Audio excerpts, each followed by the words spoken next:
Hello, আগে সবাই বলো এইটা দেখে কার কার পুরনো স্মৃতি মনে পড়ছে, কেননা এই রকম টাইপের গিফট আমরা সবাই খুব ইউজ করেছি। তো আমি ওই জন্য ভাবলাম যে গিফট তো অনেক কিছুই দেওয়া যায়, কিন্তু অঙ্কুশ আর টুবলুর এই ফটোটা আমার কাছে ছিল।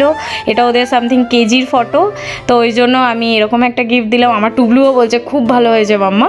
তো তোমরা বলো তোমাদের কেমন লেগেছে, আর কার কার এটা দেখে পুরনো স্মৃতি মনে পড়লো। আমাদের মাই পুটিতে যাচ্ছিল এক্ষুনি, দেখো না।